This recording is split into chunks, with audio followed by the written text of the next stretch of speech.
राज्य सरकार द्वारा राज्य में पंचायत और निकाय चुनाव कराने में हो रही देरी के विरोध में राज्यव्यापी धरना प्रदर्शन कार्यक्रम के तहत झरिया अंचल कार्यालय प्रांगण में भी बीजेपी के नेताओं और कार्यकर्ताओं का जुटान हुआ। लेकिन अंचल कार्यालय में कार्यरत कर्मी की बीती रात हुई निधन की खबर सुनकर आज झरिया अंचल में प्रस्तावित धरना प्रदर्शन कार्यक्रम को स्थगित कर दिया गया और अपनी मांगों से संबंधित राज्यपाल के नाम से ज्ञापन उपस्थित झरिया सीओ प्रमेश कुशवाहा को दिया गया।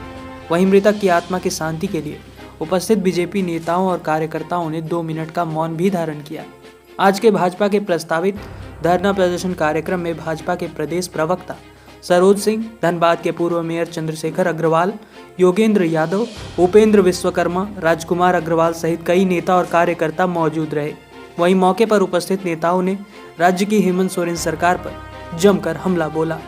देखिए, किसी भी सूबे का विकास तभी तेज़ी से होता है जब थर्ड लेयर की गवर्नमेंट सशक्त होती है, और ये दिशाहीन सरकार थर्ड लेयर की सरकार को मजबूत क्या करेगी।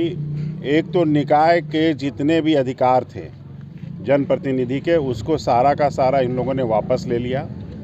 जहां चुनाव हुए वहां पे भी निकाय का कोई औचित्य नहीं रखा, और पंचायत चुनाव को तो लगातार ये डेफर करते जा रहे हैं, और 14 जगह जहां निकाय चुनाव हो रहा है वहां पे होना है उसको भी डेफर करते चले जा रहे हैं बगैर किसी वजह का। और केवल लूट खसोट और धोखाधड़ी करने के माध्यम से ये सरकार है। पूरा झूठ बोल करके, फरेब बोल करके सरकार सत्ता में आई है, युवाओं को ठग करके आई है, और जितने भी इनके चुनावी वादे थे सारे के सारे ठंडे बस्ते में चले गए। ये पहले बोलते थे कि खजाना खाली है, हम काम नहीं कर पाए। रघुवर जी की सरकार के पहले इन्हीं की सरकार थी, कितना एफडी करके गए थे ये बताएं, कितना एफडी को रघुवर जी ने तोड़ के काम किया ये बताएं। ये जो फर्जी बातें कर करके जनता को गुमराह कर रहे हैं लोग, ये पूरी तरह बेनकाब हो चुके हैं, और इन्हें पूरे झारखंड के जनता के दुख दर्द से कोई लेना देना नहीं। जनता त्राहिमाम है, इसी के लिए हम लोग यहाँ धरना देने आए थे। लेकिन एक कर्मी के अचानक डेथ के बाद हम लोग ने उसको मानवीय आधार पर स्थगित किया है और मेमोरेंडम हम लोगों ने सबमिट किया है।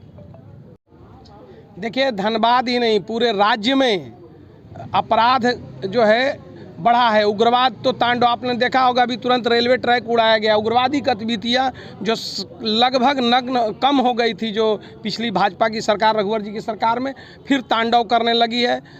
3000 से ऊपर रेप हो चुके हैं। हत्या और बलात्कार की तो अनगिनत, माने इतना गुना जो सरकार का रिपोर्ट है कि पिछली सरकार से कई गुना हत्या, रेप, बलात्कार बढ़ गया है। और धनबाद क्या पूरे राज्य भर में अपराध और अपराधी तांडव मचाए हुए हैं। धनबाद तो पहले से ही जो है यहाँ रहा है, अब तो यहाँ और परचम पर है। सरकार को कोई ध्यान नहीं है। सरकार का बस एक काम है, खान खनीज लूटने में लगी हुई है सरकार, ट्रांसफ़र पोस्टिंग करने में लगी हुई है सरकार। केवल कमाई के लिए है, लोगों के कल्याण के लिए काम नहीं कर रही है।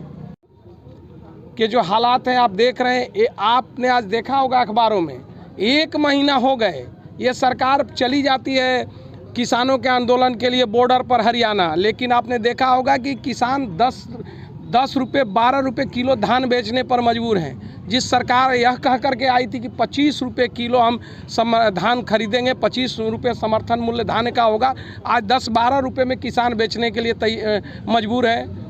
5 लाख जो रोजगार का वादा करके आए थे, आज नौकरियों से छटनी कर रहे हैं। विकास के सारे काम ठप है। तो इन सब भी मुद्दों को लेकर के यह धरना था, जो ये सरकार पूरी तरह फेलियर रही है। जैसा कि शेखर जी ने बताया, कई विषयों का चर्चा की है, मैं दोबारा नहीं कहना चाहूँगा। इसलिए आज हम लोग जो है ये आंदोलन आगे भी जारी रहेगा। आज इस निमित्त यहाँ पर हम लोग मेमोरेंडम दे करके यह धरना को यहाँ पर